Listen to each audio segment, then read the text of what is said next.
So, in the presence of being right now, this moment,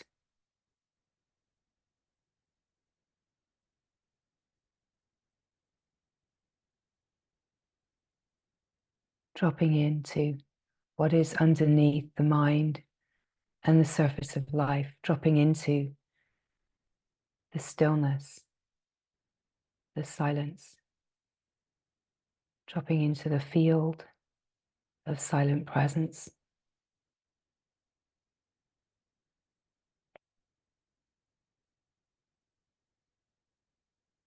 Being aware of the mind and the body, and recognizing that as the awareness of, that what you are is vast and free, that you are not limited to the body, to the mind, and to feel the unlimited, boundless nature of being here now. Simple presence, simple presence.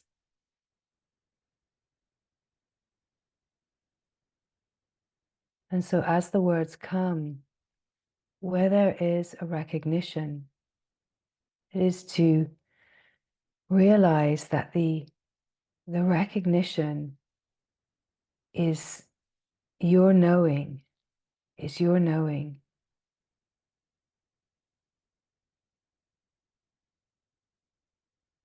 That you're not receiving something from someone else.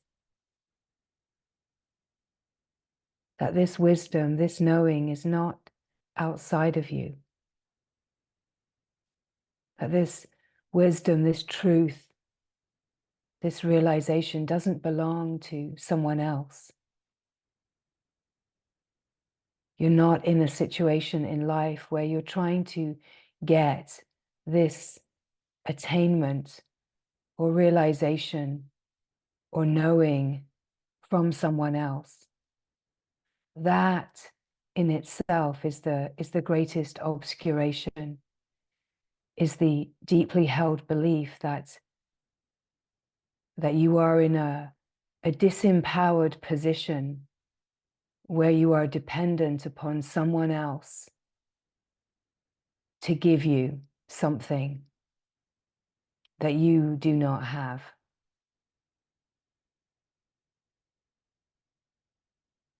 In absolute truth,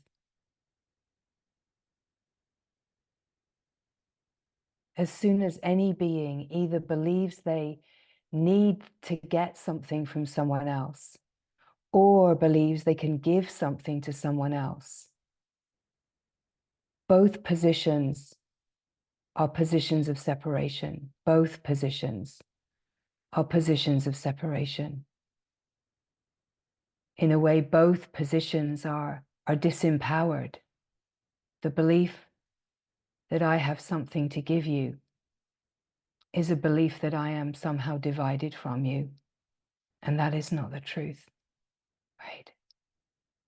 So where these words land, where the attunement happens, where you feel the resonance, where you recognize truth, where you feel alive, this is your knowing, and this is where we are the same. This is where what is speaking and what is listening is the same.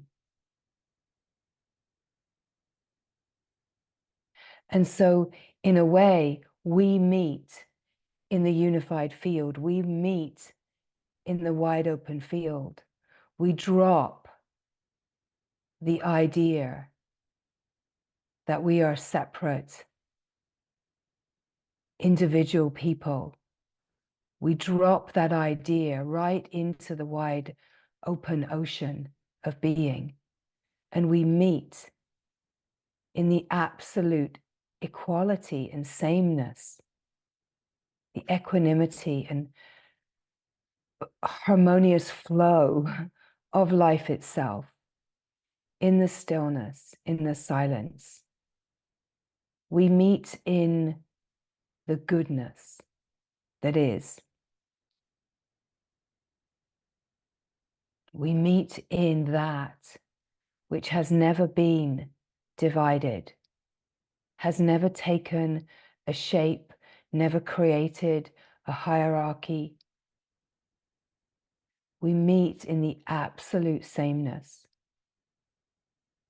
This wisdom belongs to no one.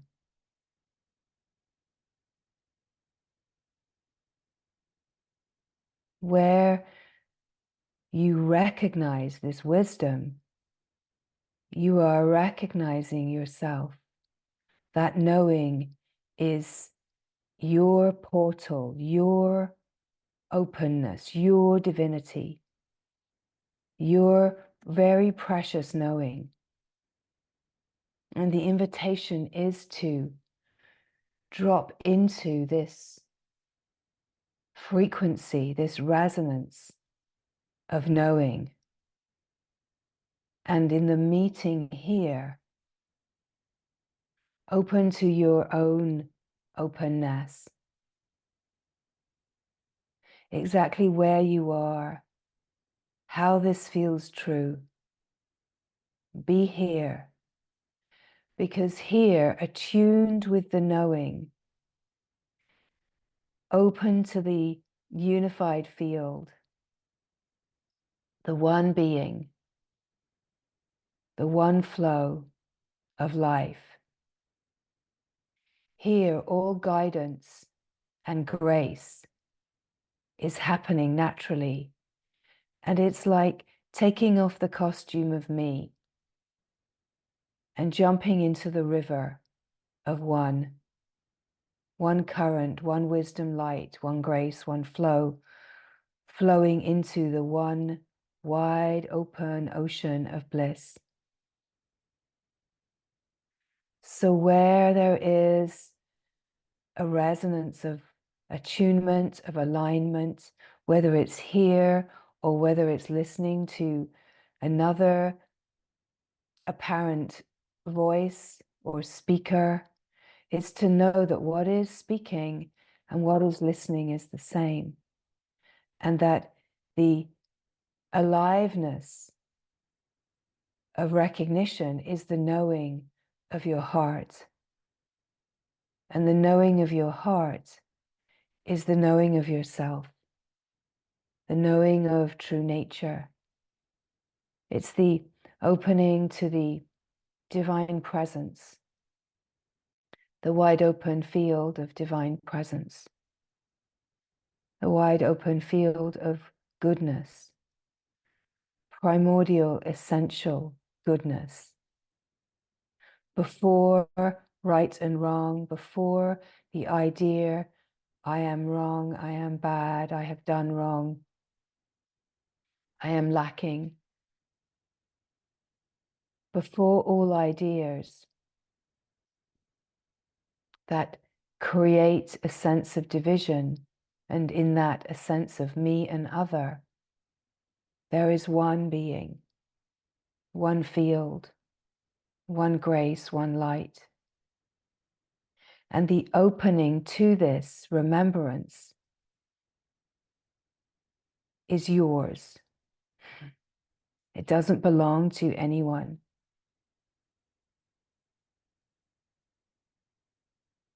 It's so extraordinarily powerful to realize how powerful you are.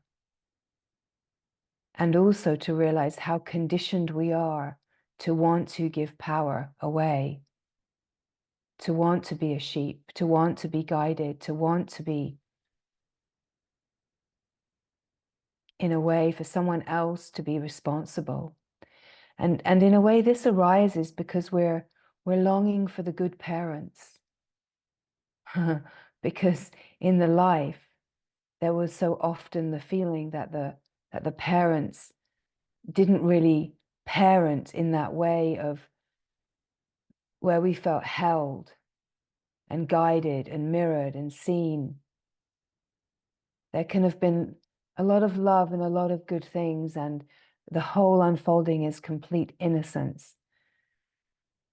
But if we spend our life looking for the good parent out there in the world and constantly giving away power to wanting to be told, given permission, we miss the incredibly graced opportunity to rediscover the power of the intuitive knowing that we have, to open to the heart that we are. Now, there's no problem with being guided, companioned, sharing this unfolding. It's absolutely potent and beautiful. And we create exactly, let's say, the guidance, the support, the companionship that we need. But the thing about it is that it's all you. It's a vehicle to reflect you to you. It's not someone out there with something that you don't have. It's a vehicle that you're creating. You have the power to create a mirror, to mirror you to yourself in the way that you weren't mirrored in the young life. You have the power to create the mirror so that you can see yourself clearly, know yourself, recognize the grace, the safety, the trust that your heart knows. Your heart always knows what is true. And the mind could say, oh, well, couldn't I be misguided and just be in my mind? Sure, you could. And there are many times you likely are. And you could have absolute conviction. No, I know this is right. I know this is true. And it could be a conditioning or an ego patterning. But what better way to trip and to have to get up again humbled and to illuminate and discover. This is the way of the wisdom. Nobody can tell you, okay, here's the download, right? This is what you have to do. Follow these instructions and you're never going to make a mistake. You're never going to suffer. You're never going to, right? No one else's experience can save you. And in the same way, our experience cannot save another. Every being has to make their own journey. Every being has to make their own journey into the innermost being, enter their own heart. And yes, we can share this, and there can be companionship, there can be guidance, but it's the recognition that it's all you. You are the power. You are the glory. You're creating vehicles to reflect you to yourself, reflect the discordant patterns, and reflect the beauty and grace that you are. This is like a solo journey. And it's wonderful that we can share it. We can share it. It's incredible. But to take the power back and realize that where there's a recognition, where there's an aliveness, that is your knowing. It doesn't belong to someone else. It's not a sense of someone has that and you don't. It's that you recognize it because you are it. You're recognizing it because you are resonating at the frequency that remembers that you are it. The truth is, there is no separation, there is no division. This whole unfolding is about removing the obscuration, seeing through the idea that there are veils, seeing through the idea that there is any kind of division, because there's not.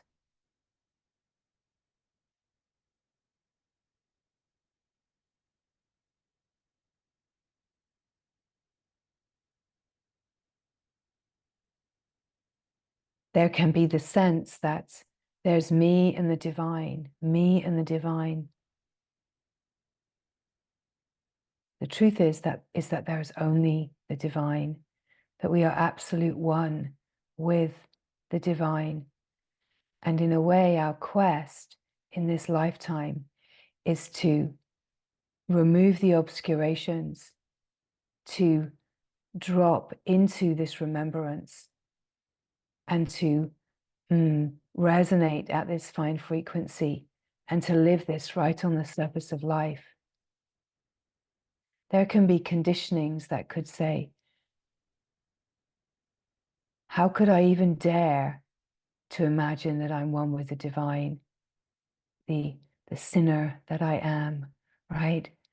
There's so many conditionings, so many layers.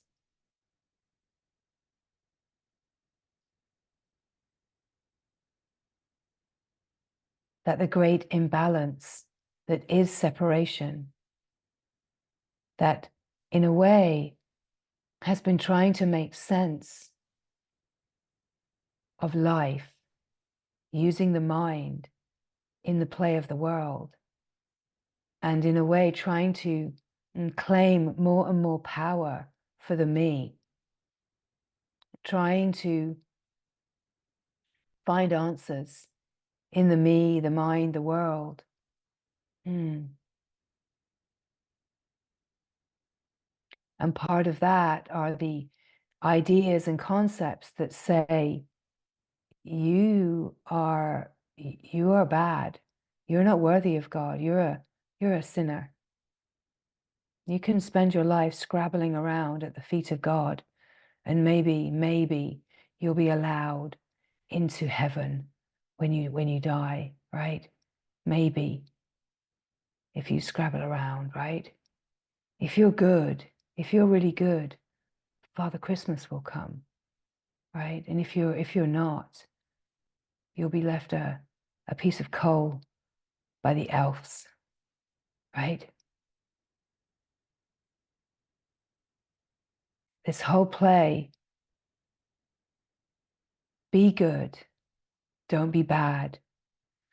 But even that whole story of be good, gives us the impression, I must be bad. I must be bad if I have to try to be good and be good and be good and be better and achieve and work hard and get good results and be successful and have achievements. I must be lacking somehow if I have to keep pushing in these ways to try to prove myself as good, right? So we're so deeply conditioned. Do right, live right, be a good person, do all the right things. These are the behaviors that a good person presents. These are the ways that a good person behaves. These are the things that a good person does. In every area of life, there's so many concepts and ideas. But the truth is that goodness is not something that you do. Good is not something that you do. Because good, true good, has no opposite. Good is who you are. Righteousness is not something that you feel inside when you feel like you're being a good person, and that somehow it divides you and makes you feel like you're better because you're living a better life, a purer life, a cleaner life, a more holy life. Anything that divides is a disempowerment of the heart.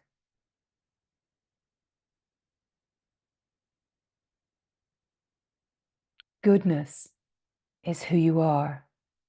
Goodness is about being the goodness about knowing the goodness that you are, knowing the oneness with the divine, and in a way, having the humility to be divine, to shine, having the humility to shine, having the humility to be goodness, having the humility to be pure, radiant beauty, and to know how beautiful you are.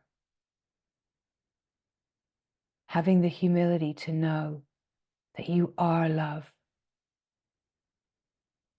that it's not a humble act to scrabble around in the dirt, imagining that you're not worthy of God, that you're unlovable, and that you deserve to be punished, and that you'll spend all your days working hard to try to be good, to try to be accepted by God. All concepts, blow them out of the water, wash them away, illuminate the radiant enormity of the lies that we've been told, right? It's about emptying out all of those concepts, ideas, and beliefs. Everything that where we are holding the program of wrong, all of the ways that we've been led to believe. It's about emptying out all of the non-truths and all of the blazing lies, emptying out everything that we have been conditioned to believe of how we are supposed to live, how we are supposed to behave, what we need, what success is, what integrity is.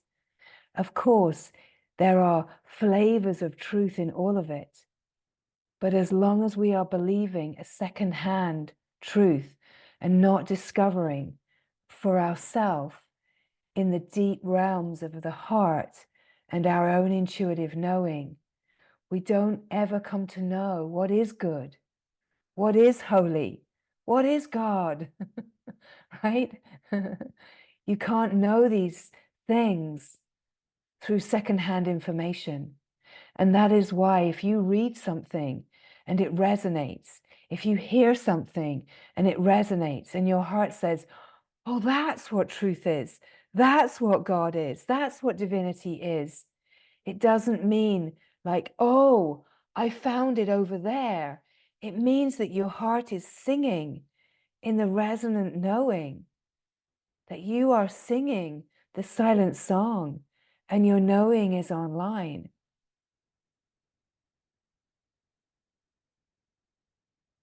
What a convenient setup to make it always be a little bit out of your grasp. No, you need to buy more things. You need to buy more spiritual things. You need to buy more books, buy more courses, buy more things, right? You need to buy more things. And it's always just a little bit out of your reach, always just a little bit out. But you're deciding, that resonance is inside you. If the resonance inside you says, it's always out of my reach, if you're resonating at that frequency, I'm divided, I'm not worthy, there's something wrong with me, it's always out of my reach, it's over there, and I'll keep trying to get it. Do you see? Do you feel in the frequency field how if that's where you're resonating at, this idea that I'm never going to quite, then you never will quite, right? And yes, you know, the mind can say, oh yeah, but the mind could get hold of that and just get really inflated. And yeah, it totally can. And it does. Out there, you see it a lot, a lot. We've all probably done a lot of courses with a lot of those beings, right? Thrown a lot of money in a lot of those directions. But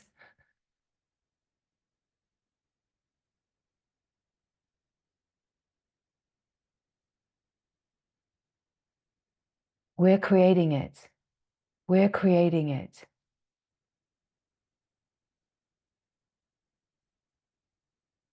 I need to fix myself. I need to fix myself. What will fix me? What will fix me? Who's got what I need? What if you have what you need inside you? What if you're the medicine? You're the missing piece of the puzzle. You're the power. You're the grace. You're the knowing.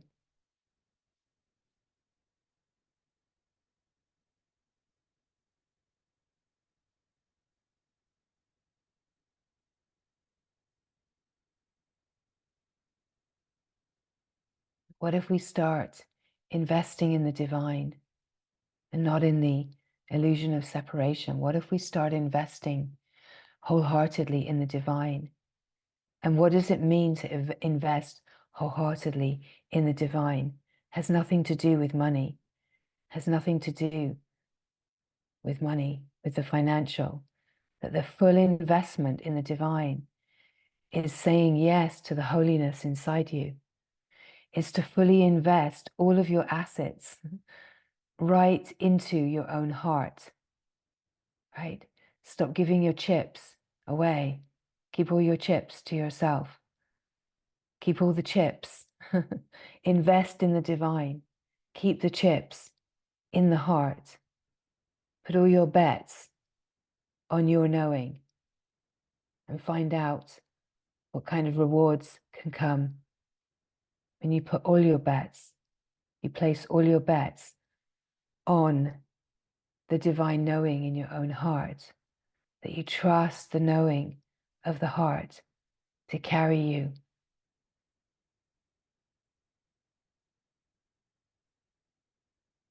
It can be so terrifying to the mind, the idea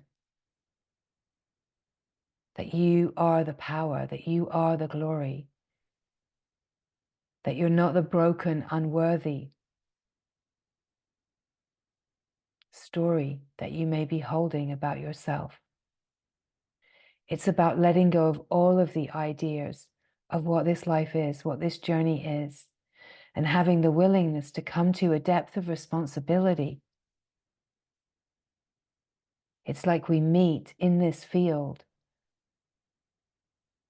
this unified field where we recognize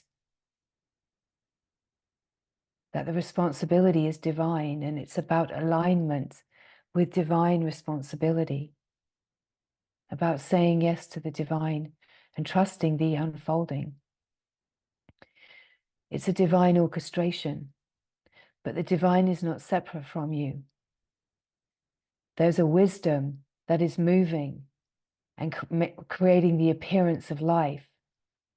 But what we come to find is that we are that wisdom. We are absolutely one with that wisdom, one with that intelligence, that we have the power to align with the divine and to be creating the appearance from the frequency of love. And to be creating from the frequency of love, in the frequency of love, is to be shifting the whole paradigm of the human experience. And a life lived in the frequency of fear, a life lived in the frequency of the collective consciousness that is resonating in the belief in separation, that we have this incredible power to shift the perspective of seeing and shift the frequency, to live with our heart aligned with the infinite, unbounded heart of wholeness. We have no idea what this looks like, and yet somehow we are in the flow together, flowing into the wide open ocean. And so what is speaking and what is listening is the same. And as the words come, it's not about believing anything or creating new concepts or imagining that you are answerable to anyone or that anyone has any kind of expectations of you. It's to know that the responsibility lies with you, that we are here together, that this form is moving in the way that it is dharmically being used, dharmically inclined to speak like this without having any idea of what is happening or what is being spoken or what will come next. Just to be here now. This is all that's happening. It's just being here now. And the absolute alive knowing there is only one. And that one is pure light, divine light, is wholeness, is love. That love is here. And we are joined in that love, in a wide open field of love. And love will do anything for itself. Love does not need a reward. Love does not see any kind of outcome. Love is just absolutely intent upon loving. And in a way that loving can look like coaxing itself, loving itself by coaxing itself to see clearly. It could be that love is saying, love, take a closer look. Take a closer look in the mirror of grace. Open to that frequency within you. Do you feel how the divine presence is here? Do you feel how love is here in the feeling sense, in the felt sense of being, in the openness, in the wide open peace of the empty field? Do you feel the fullness and the freedom that is here? And where there is a resonance that says yes, love says, well, there you are. This is the mirror. This is the inner darshan. This is you gazing at yourself, meeting yourself, knowing yourself, resonating at a finer frequency of remembrance. Oh, you can be sure the humbling will happen. How could it not? We don't have to be afraid that the humbling will not happen and that we will climb a self-made pedestal and find a way of perching upon it in ego patterns and taking ownership. It's impossible. Any being that climbs and puts himself on a pedestal will find that it will be dismantled. We are one. There is equality. No one is above, let's say, divine law. No one is above the wisdom light. No one is above the glory. Yes, there are beings that are, we could say, seemingly open and embodying finer frequencies of light. And we can see that. And yet, what sees that? If there's no conditioning that divides, the seeing of that just sees in a mirror, just sees and is pulled to that frequency because it's enlivening, right? It's enlivening to see a reflection of yourself. Oh, I want more of that. I want more of that. But it's to drink in more of that, knowing that it's not outside of you, that what you're drinking in is the one nectar, the one bliss nectar, the one knowing. You're deepening in the knowing of yourself. It's a joining where you feel the flow of love and harmony. You don't feel hierarchy and division. You feel yourself. You feel yourself. You feel relaxation.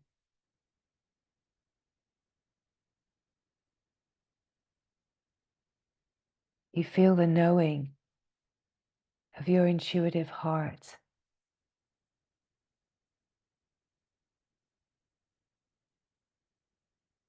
You feel the beauty that you are, the radiance of the heart that is shining, the love that you are, that is so pure and free and empty of need and desire.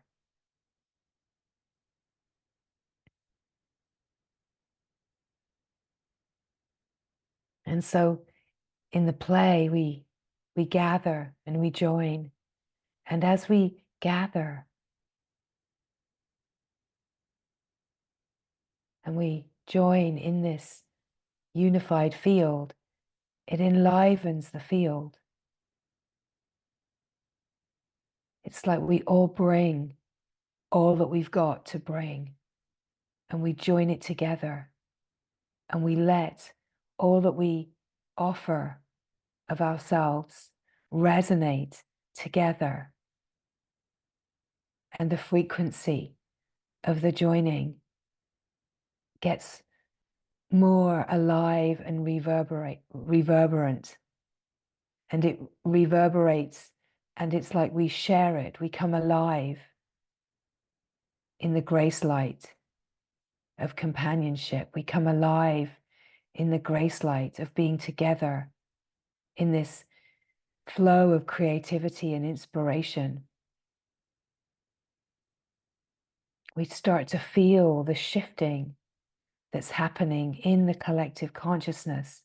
We feel the reverberations. We feel how we are in service. We feel the power and the grace of being able to serve the whole in this way by deepening into what seems like our own clarity and making our allegiance with love, with truth, with light.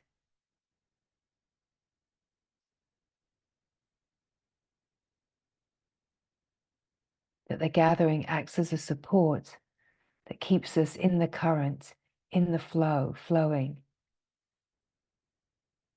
Helps us remain when the play of life tries to pull us out. That the flow of our joining, the resonant frequency of our joining, is this grace light, this field of grace that is holding us,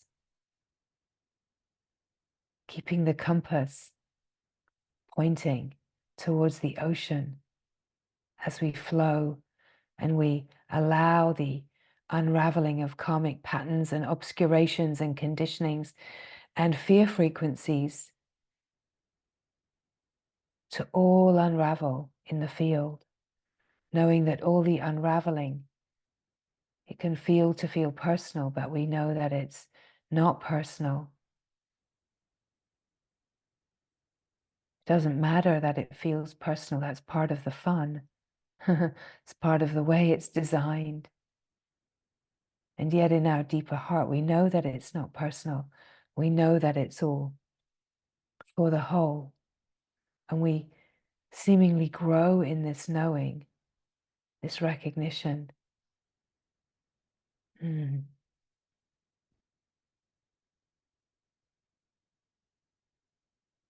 So here now, this presence of being, the goodness. You are good. You are the goodness.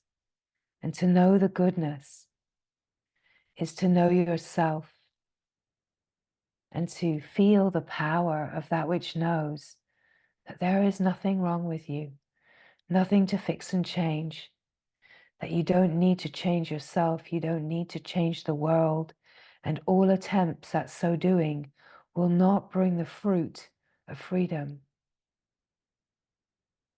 That it is actually in the absolute, profound, unconditional acceptance of yourself. That's what changes the world. That's what brings the remembrance of freedom. Is the freedom to not be living in a frequency of fear or the idea of there is something wrong with me or the world or my life. That as we release all of the ways that we're identified and held in protection and conditioning, as we release thread by thread, illuminate and bring love and vitality and presence to all of these places, that we free the protective patterns that hold us in the idea that we are bound and divided, that we free all of the protective and conditioned patterns, and we realize, oh, just as I am holy, I am love, I am beauty, I am divine, I am enough, I am more than enough, I am fullness, I am wholeness. I have never been the one that I thought I was. I have always been one with all that is.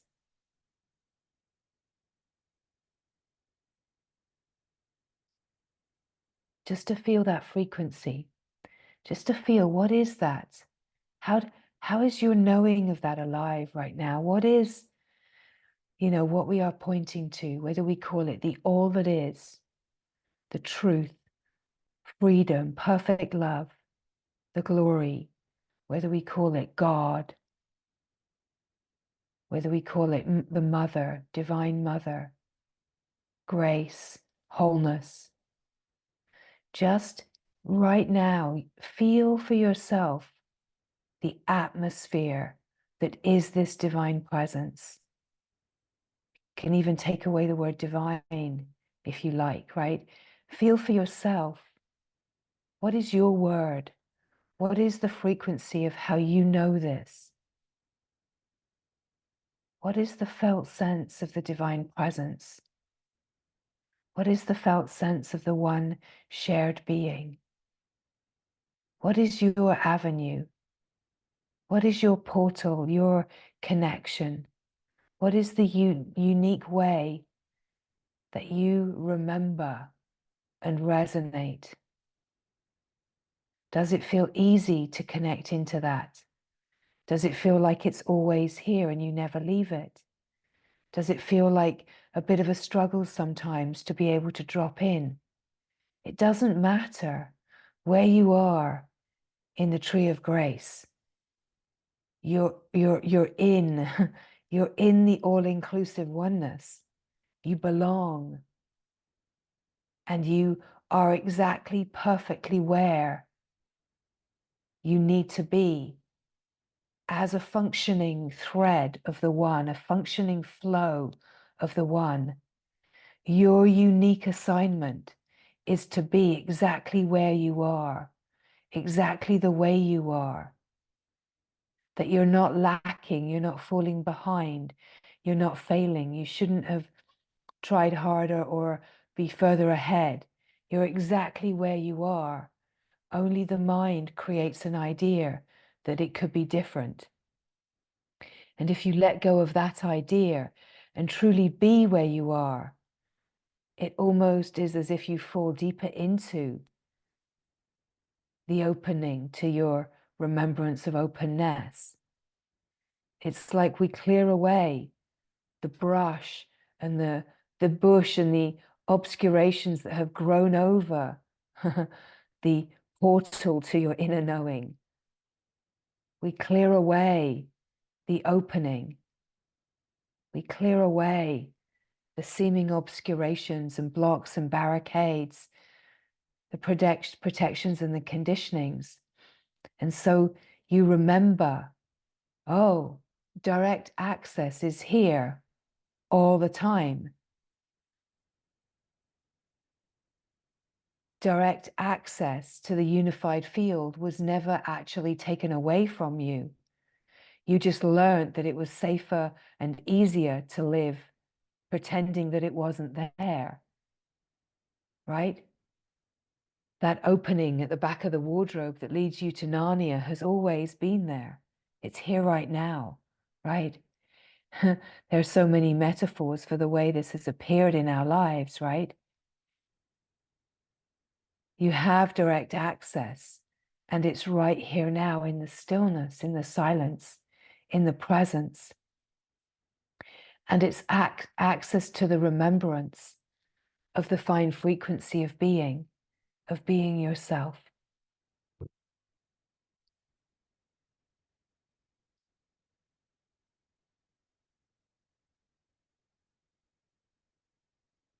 And that you have open access to this presence of being. And you have absolute permission to be here as often as you wish.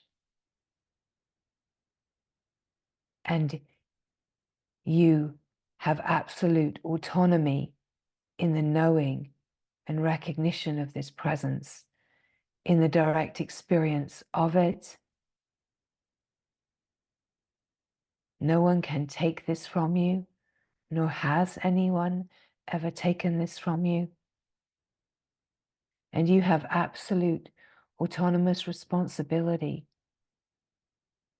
for keeping the opening open.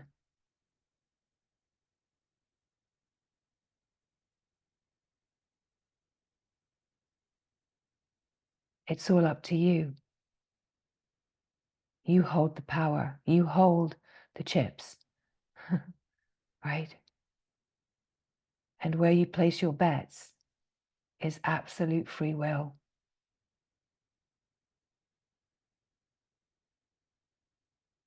My experience has been that if you place all your chips with the divine, you get swallowed and supported and guided and carried. I can offer that as the possibility from my own experience, but I can't tell you how it is for you, how it will be for you. But what incredible grace that we can share. And I welcome always to hear, how is it for you? What are you noticing? Where are your chips placed? Right?